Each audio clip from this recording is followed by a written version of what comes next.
창세기 30장 25절부터 32절 말씀 다 같이 읽겠습니다. 라헬이 요셉을 낳았을 때 야곱이 라반에게 이르되 나를 보내어 내 고향 나의 땅으로 가게 하시되 내가 외삼촌에게서 일하고 얻은 처자를 내게 주시어 나로 가게 하소서. 내가 외삼촌에게 한 일은 외삼촌이 아시나이다. 라반이 그에게 이르되 여호와께서 너로 말미암아 내게 복 주신 줄을 내가 깨달았노니 내가 나를 사랑스럽게 여기거든 그대로 있으라. 또 이르되 내 품삯을 정하라. 내가 그것을 주리라. 야곱이 그에게 이르되 내가 어떻게 외삼촌을 섬겼는지 어떻게 외삼촌의 가축을 찾는지 외삼촌이 아시나이다. 내가 오기 전에는 외삼촌의 소유가 적더니 번성하여 때를 이루었으니 내 발이 이르는 곳마다 여호와께서 외삼촌에게 복을 주셨나이다. 그러나 나는 언제나 내 집을 세우리이까. 라반이 이르되 내가 무엇으로 내게 주랴. 야곱이 이르되 외삼촌께서 내게 아무것도 주시지 않아도 나를 위하여 이 일을 행하시면 내가 다시 외삼촌의 양떼를 먹이고 지키리이다. 오늘 내가 외삼촌의 양떼에 두루 다니며 그 양 중에 아롱진 것과 점 있는 것과 검은 것을 가려내며 또 염소 중에 점 있는 것과 아롱진 것을 가려내리니 이 같은 것이 내 품삯이 되리이다. 아멘. 야곱이 외삼촌 라반에게로 형에게서 피신해서 형 에서가 자신을 죽이려고 하는 상황에서 피신해서 하란 땅의 외삼촌 라반의 집에서 이렇게 머물게 됐습니다. 거기서 레아와 라헬 이 두 자매를 아내로 얻고 그 아내로 얻기 위해서 이 두 부인을 위해서 14년 동안을 외삼촌 라반의 집에서 말하자면 무급 종살이를 하게 됩니다. 아내를 얻었으니까 완전히 무급이라고 말하긴 좀 그럴지 몰라도 어쨌든 삭슬 받지 못하는 무급 봉사로 14년의 종살이를 하게 됩니다. 사랑의 눈이 멀어서 말하자면 요즘 같으면 불공정 계약을 맺은 거죠. 노예 계약 같은 걸 지금 맺은 겁니다. 그래서 14년 동안 꼼짝없이 아무 삭도 받지 못하고 일을 하게 됐습니다. 그 기간이 지나면서 이제 야곱이 외삼촌 라반에게 나 이제 집으로 돌아가겠다. 그렇게 지금 이야기를 하고 있는 겁니다. 오늘 본문에 내가 할 만큼 했으니까 외삼촌 이제 나 집으로 갈랍니다. 그러고 지금 이야기를 하고 있는 겁니다. 그러니까 라반이 품삯을 주겠다고 말하면서 야곱을 붙잡습니다. 라반 입장에서 오늘 본문에도 이렇게 그 이야기가 나오지만 야곱이 오고 나서 자기의 소유가 되게 많이 늘었거든요. 부요해진 거거든요. 그걸 아는 라반이 이 야곱을 놓기가 싫은 겁니다. 그래서 야곱을 더 머무르게 합니다. 그러면서 네가 네 품삯을 정해라. 네가 정하는 대로 내가 줄게. 이러고 지금 요청을 하고 있습니다. 30절 보시죠. 30절 말씀 같이 읽습니다. 내가 오기 전에는 외삼촌의 소유가 적더니 번성하여 때를 이루었으니 내 발이 이르는 곳마다 여호와께서 외삼촌에게 복을 주셨나이다. 그러나 나는 언제나 내 집을 세우리이까. 아멘. 야곱이 지금 라반에게 하고 있는 이야기입니다. 이제 품삯에 대한 이야기가 나오면서 말하자면 밀고 당기는 이 거래가 지금 진행되고 있는 거죠. 그 과정에서 지금 야곱의 고백입니다. 외삼촌도 잘 아시지 않습니까? 이거죠. 내가 오고 나서 당신이 부요하게 되지 않았습니까? 그 앞에 보면 27절에 보면 라반이 자기 입으로 그렇게 이야기합니다. 27절에 보시면 여호와께서 너로 말미암아 내게 복 주신 줄을 내가 안다. 그렇게 이야기를 하는 거죠. 야곱 너 때문에 하나님께서 내게 복을 주셨다는 걸 내가 잘 안다. 라반도 그렇게 고백을 합니다. 야곱도 그렇게 고백하죠.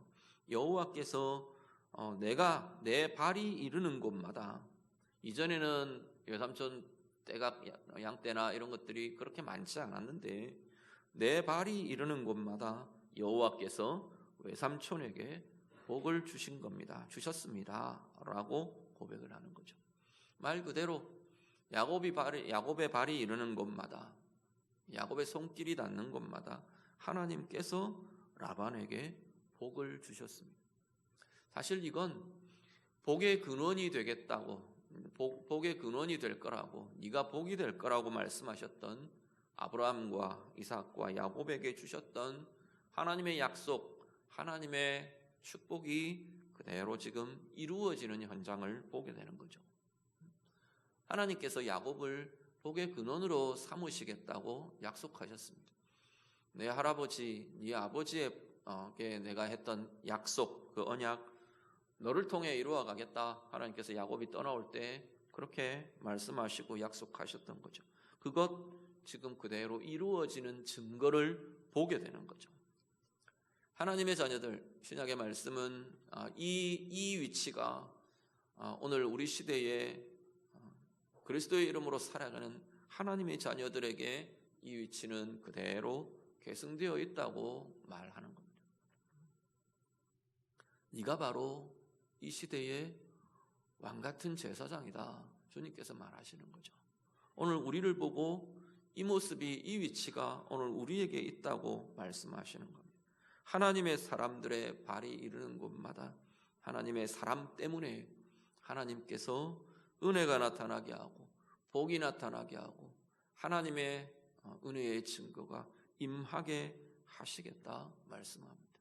오늘 예배하시는 성도님들, 여러분의 삶이 오늘 하나님의 약속대로 이 복의 근원자의 삶임을 우리가 다시 한 번 더 기억하실 수 있기를 바랍니다.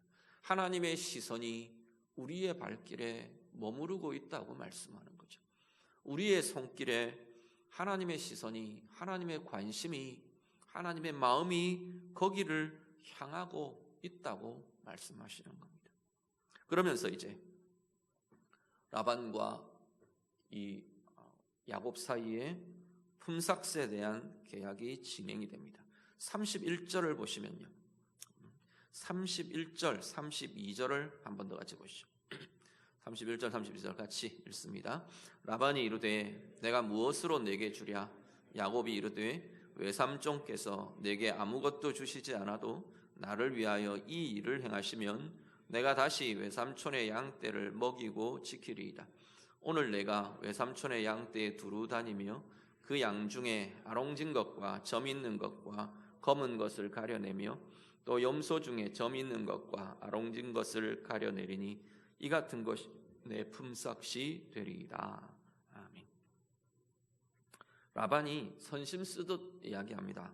네 품삯을 네가 정해라. 네가 정하는 대로 내가 줄게. 그렇게 이야기하는 거죠. 그러니까 야곱이 뭐라 그러냐면 외삼촌이 내게 아무것도 주시지 않아도 됩니다. 이야기를 합니다. 앞으로 이렇게 하겠다고만 하시면 내가 외삼촌 위해서 일하겠습니다. 그렇게 말하는 거죠. 라반이 사실 야곱은 은연중 야곱의 신앙이 정말 이게 되게 헷갈리는 것 같아요. 우리가 이해하기에 되게 신앙이 좋은 것 같다가 되게 어리석은 자 같다가 야곱의 모습이 보면 이 널뛰기를 하는 모습이 사실은 야곱의 생에 계속 나타나는데 뭐 야곱만 그렇겠습니까? 사실 오늘 예배하는 우리도 마찬가지죠. 어느 순간에 보면 우리도 막 신앙이 대단한 사람 같다가 또 어느 순간에 보면 신앙이 아무것도 없는 인간 같다가 우리 스스로도 보면 그런 것 같아요. 저도 마찬가지죠. 그런 사이에 사실은 살아가는 게 이 땅에 하나님의 사람들의 모습 같습니다. 근데 야곱 보면 은연중 나오는 이야기들이, 말들이 보면 되게 야곱이 이런 신앙을 이 시점에서 가졌었나 싶은 말들을 합니다. 보면 뭐라고 하냐면 외삼촌 아무것도 안 주셔도 됩니다. 그 이야기를 합니다. 그러면서 뭐라 그러냐면 외삼촌의 양떼 중에서 양떼 중에 양과 염소를 쳤던 것 같아요. 그러니까 양들 중에서 아롱진 것, 이 얼룩이 있는 것, 얼룩 무늬가 있는 것, 점 있는 것, 검은 양, 이런 것들만 내 소유가 되도록 해주시면 됩니다. 이야기를 하는 거죠. 염소는 주로 희거나 검거나, 그러니까 뭐 갈색이거나 이런 것들인데, 염소 중에 점박이, 점 있는 거나 얼룩무늬 있는 거나, 얼룩무늬 있는 염소, 점 있는 염소는 그렇게 흔하지는 않거든요. 이런 것들만 내 소유가 되게 해 주십시오. 그러면 나중에 구분하기도 쉽지 않느냐는 거죠. 내 양떼, 내 소유로 주신 것 이렇게 둘러보다가 흰 거 섞여 있으면 그건 다 내 거 아니니까 도로 가져가시면 된다고. 그러고 지금 이야기를 합니다. 라반이 보기에 그럴듯해 보였던 것 같아요. 이거 뭐 확률상으로도 그 안에 있는 분포상으로도 이건 뭐 크게 많은 양도 아닌 거고, 앞으로 태어나고 이렇게 새끼를 낳는 과정에도 그 확률들은 거의 유지된다고 봐야 될 거니까 그렇게 흠삭을 하기로 진행을 하게 됩니다. 자, 보시면요, 이 야곱의 말들, 야곱의 고백에서 오늘 우리가 좀 기억하고 붙잡으셔야 될 것들이 좀 있는데, 하나는 뭐냐면 오늘 우리야말로 하나님께서 우리의 발이 이르는 곳마다 하나님께서 복 주시기를 계획하고 이루어 가려고 하는 복의 통로로 살아가게 하신 이들이 오늘 우리들이다라는 겁니다. 말 그대로 여러분의 삶에서 여러분을 통해 나타나고 임하는 하나님의 은혜, 하나님의 복을 경험하며 보며 누리며 사는 이들이 되시기를 간절히 바랍니다. 여러분이 속한 곳이요, 여러분의 가정이 여러분으로 인해 하나님께서 사랑과 은혜와 복을 주시겠다고 약속하시는 거죠. 여러분이 일하시는 일터요, 여러분 통해서 하나님께서 하나님의 은혜와 복이 나타나게 하겠다고 약속하시는 겁니다. 오늘 우리가 살아가고 있는 우리의 시대요, 이 나라요, 이 민족이요, 하나님의 마음을 품고 기도하는 이들, 정말로 이 땅을 위해 하나님의 뜻을 이루어 가기를 원하고 하나님의 마음이 나타나기를 원하는 하나님의 사람들을 통해 이 땅에 하나님께서 은혜를 주시겠다고, 복을 주시겠다고 약속하고 계시는 겁니다. 오늘 여러분이 바로 여러분이 서는 곳마다, 오늘 야곱의 고백처럼 나의 발이 이르는 곳마다, 우리의 발걸음이 닿는 곳마다 하나님이 은혜를 주시고 복을 주시는 복의 통로로, 은혜의 통로로 살아가는 우리 모두의 삶이 되시기를 우리 주님 이름으로 축복합니다.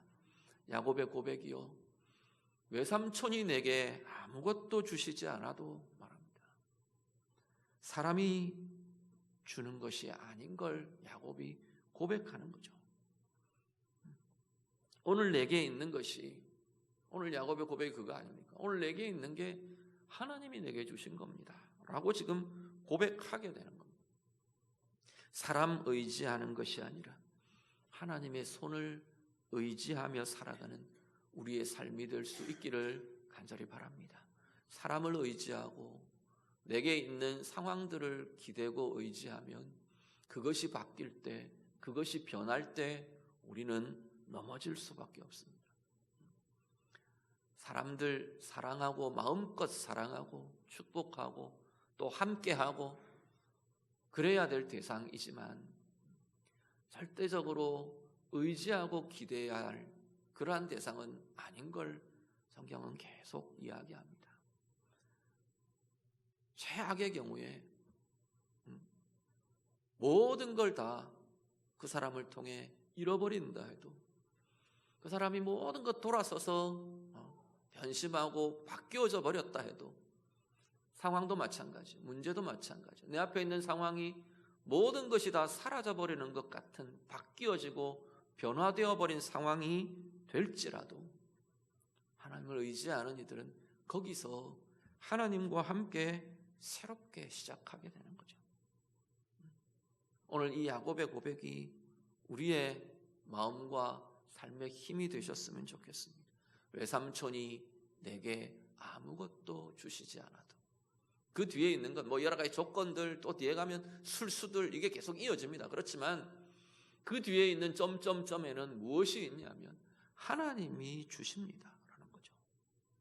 하나님께서 최소한 야곱이 이걸 의식하고 이 말을 하지 않아도 이 표현들 뒤에 하나님은 내가 주는 것이라, 하나님이 주시는 것이라, 말씀의 연결은 그렇게 진행이 되고 있는 거죠. 오늘 우리의 삶에요, 하나님의 손 온전히 의지하며 나아가는 그 인생이 사람 앞에서 당당할 수 있습니다. 문제 앞에서, 상황 앞에 넘어지고 깨지고 흔들리는 게 아니라 든든히 서 우리의 걸음을, 하나님 원하시는 우리의 걸음을 걸어낼 힘이 거기서 나오게 되는 거죠. 오늘 예배하시는 성도님들, 우리가 바로 하나님의 손을 의지하며 하나님과 함께 걸으며 하나님의 의로우심, 우리를 향하신 하나님의 사랑, 하나님의 그 은혜와 능력의 손 온전히 붙잡고 의지하며 나아가는 귀한 은혜의 삶 살아가시기를 우리 주님 이름으로 축복합니다. 이렇게 믿음이 좋은 것 같았는데 뒤에 이어지는 내용을 보면요, 35절 이후에 쭉 이어지는 내용을 보면 이 야곱이 또 자기의 술수를 씁니다. 야곱만 아니라 뒤에 등장하는 건, 이 계약 이후에 등장하는 건 보면 이 인간의 술수들이 나옵니다. 라반이 먼저 술수를 씁니다. 34절에서 36절 보면요, 이 외삼촌 라반이 만만치 않은 사람이에요. 이렇게 계약을 해놓고 어떻게 하느냐 하면 자신의 양떼들, 전체 양떼들 중에서 얼룩 있는 것, 점 있는 것, 이걸 빼내는 겁니다. 가려내가지고 자기 아들들에게 다 맡깁니다. 야곱의 양떼는 흰 것만 남는 거죠. 앞으로 나올 때도 흰 것끼리 교배해서는 흰 것 나올 확률이 높으니까 유전상의 확률이 얼마나 되는지 그건 우리가 알 수는 없지만 어쨌든 그게 섞이지 않으면 그런 것들이 나올 확률은 확연하게 떨어지니까 흰 것만 남겨놓습니다. 그래 놓고 사흘길이나 떼놓습니다. 자기 아들들의 양떼, 이 떼들하고 사흘길이나 떼놓습니다. 혹시라도 지들끼리 풀 뜯어 먹다가 이렇게 교배를 하거나 섞일까봐 사흘길을 떼서 이 양떼와 염소떼를 관리하도록 그렇게 끌어갑니다. 거기에 대해서 37절 이후 야곱도 자기의 술수를 씁니다. 자, 야곱의 술수를 한번 보시죠. 37절부터 39절까지 한번 보시죠. 37절에서 39절 한번 같이 읽겠습니다. 야곱이 버드나무와 살구나무와 신풍나무의 푸른 가지를 가져다가 그것들의 껍질을 벗겨 흰 무늬를 내고 그 껍질 벗긴 가지를 양떼가 와서 먹는 개천의 물 구유에 세워 양떼를 향하게 하며 그 떼가 물을 먹으러 올 때에 새끼를 베니 가지 앞에서 새끼를 뱀으로 얼룩얼룩한 것과 점이 있고 아롱진 것을 낳은지라. 아멘. 되게 어이없는 이야기 아닙니까? 이 내용이 무슨 이야기냐면 야곱이 어떤 생각을 했냐면 이 녀석들을 얼룩무늬 있는 녀석들이 새끼가 태어나도록 해야겠다 생각을 하는 거죠. 그래가지고 어떤 수를 쓰느냐 하면 이 나뭇가지들, 버드나무, 살구나무, 신풍나무, 이 나뭇가지를 긴 막대들을 구해다가 껍질을 얼룩무늬처럼 껍질을 까는 겁니다. 그래서 얼룩얼룩하게 하얗고 그 색깔이 남고 이렇게 번갈아 가면서 이렇게 얼룩무늬를 만듭니다. 그래 놓고 그 막대기를 이 양떼들과 염소떼들이 물 먹는 자리에다가 꽂아두는 거죠. 그래서 양떼들, 염소떼들이 와서 물을 먹을 때 그것 아래에서, 그 그늘 아래 아니면 그것을 보며 물을 먹는 것들이 얼룩무늬 새끼를 낳을 거다라고 생각을 하는 겁니다. 그 나무를 보며 물을 먹는 그 양과 염소가 얼룩무늬 새끼를 베게 하겠다라는 거죠. 되게 얼마나 황당하고 어리석기 짝이 없는 이야기 아닙니까?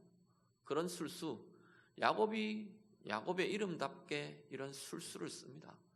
우리가 보기엔 정말 한없이 어리석고 한없이 말도 안 되는 방법 같은 술수를 쓰는데 문제는 뭐냐면 하나님이 그 일이 되게 해주신다는 거죠. 이 황당한 이 술수가 그 뜻대로 지금 진행이 되는 겁니다.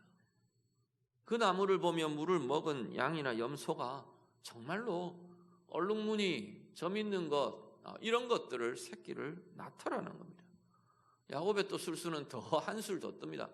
그래서 어떻게 하느냐 하면 건강한 것, 튼튼한 것, 좋은 양들 이런 것들이 오면 그 막대를 꽂아 놓는 거예요. 비실비실하고 힘없고 아이고 저 안 되겠다 싶은 것들은 그 막대 치워버리고, 그러니까 튼튼하고 좋은 양들, 좋은 염소들로 야곱의 소유가 많아지게 되더라 말하는 거죠. 뭐 때문에 얼룩무늬가 많아진 건가요? 뭐 때문에 점박이 양과 염소가 많아진 겁니까? 이 나무에 뭔가 신비한 힘이 있어서요? 야곱의 술수가 정말 그럴듯해서요? 전혀 아닌 겁니다. 뭐 왜 하필 버드나무, 살구나무, 신풍나무일까? 모르겠어요. 거기에 뭐 신비한 힘이 있어? 전혀 아닌 거잖아요. 전혀 아닌 거죠. 하나님이 해주시는 거죠. 하나님이 이루어 주시는 거죠. 오늘 우리도 우리의 목적, 우리의 뜻을 이루기 위해서 사실 우리도 끊임없이 우리의 술수를 진행합니다. 술수라고 하니까 좀 부정적으로 들려지기는 하는데 계획도 세우고 준비도 하고 때때로는 보면 되게 헛된 방법들, 헛된 술수들도 사실은 우리에게 이 야곱과 라반처럼 우리에게는 참 많이 반복되고 나타나는 걸 보게 됩니다. 일이 되게 하시는 분은 하나님이십니다. 오늘 우리의 인생, 우리의 삶을요, 하나님 앞에서 내가 꾸미고 내가 진행하고 내가 행하고 있는 다양한 일들 속에 오늘 이 야곱처럼, 오늘 이 라반처럼 하나님 앞에서 헛된 술수들은 혹 없을까? 우리가 좀 돌아보시면 좋겠습니다. 야곱 자기 딴에는 얼마나 자기가 지혜롭다고 생각했을 거예요. 그대로 되니까 더더욱 그랬을지도 모르겠어요. 자기 뜻이 성취가 되고 이루어지니까 이 봐라, 내가 이렇다, 참 아무리 생각해도 나는 너무나 뛰어나다 이랬을지 모르겠어요. 얼마나 어리석고 얼마나 한심하고 허망한 방법임에도 불구하고 오늘 혹시 우리들은 그런 착각 속에 그런 술수들이, 나의 술수와 나의 계략과 나의 계획들이 내게 이것들을 이루어지게 하는 것처럼 여기며 살고 있는 자리들이 혹시 우리에게는 없을까요? 여러 가지 방법과 여러 가지 일들과 때로는 헛된 그것들 속에서도 정말 은혜로 우리에게 행하시며 이루어지게 하시며 결실하게 하시며 우리의 인생이, 우리의 삶이 앞으로 나아가게 하고 계시는 하나님의 은혜를 볼 줄 알고 그 하나님의 은혜를 누릴 수 있고 경험할 수 있는 귀한 은혜의 인생들이 다 되시기를 간절히 바랍니다. 한 걸음 더 나아가면요, 정당한 노력과 하나님 앞에서 보시기에 아름답고 정당하고 성실하고 신실한 일들, 노력들, 그것 이야기하는 것 말고요, 혹 헛된 계략이나 술수나 이런 것들로 자꾸만 우리의 인생을 허비하는 것이 되지 않기를 간절히 바랍니다. 하나님 보시기에 옳지 않은 것, 지금 헛된 술수라고 이야기하는 것, 하나님 앞에서 의미 없는 것, 하나님 보시기에 좋지 않은 것, 이런 것들에 자꾸 매이고 얽히고 붙들리지 않으셨으면 좋겠어요. 자꾸만 우리가 그렇게 해야 되는 이유 중에 하나는 뭐냐면 하나님을 신뢰하지 못해서 그런 거죠. 내가 하나님이 기뻐하시는 방법대로 행했을 때 좋은 것들을 얻게 될 거라는 확신이 없어서 우리는 자꾸 그 하나님의 방법들을 포기하고 거기서 자꾸 떠나게 되고 멀어지게 되고 그런 건 아닌지요. 온전히 하나님 신뢰하며 하나님을 의뢰하며 온전하고 하나님 보시기에 온전하고 하나님 보시기에 정당한 그 길로 나아가실 수 있기를 간절히 바랍니다. 우리가 세운 계획과 뜻, 그것 이루는 것만이 아니라 더 크고 더 깊은 하나님의 뜻과 하나님의 계획이 자꾸 내 목적과 내 계산대로만 쫓아다니면서 하나님의 계획이 자꾸 지체되도록, 나를 향하신 하나님의 선하신 뜻이 자꾸 빙빙 돌아가도록 그렇게 하지 않을 수 있기를 바랍니다. 때마다 상황마다 우리 가운데 은혜를 이루시고 우리 가운데에서 행하시는 하나님의 은혜를 보며 누리며 하나님의 기뻐하시는 그 뜻과 길로 힘있게 한 걸음 한 걸음 오늘의 우리의 삶도 살아낼 수 있는 우리 모두가 다 되시기를 우리 주님 이름으로 축복합니다. 같이 기도하겠습니다.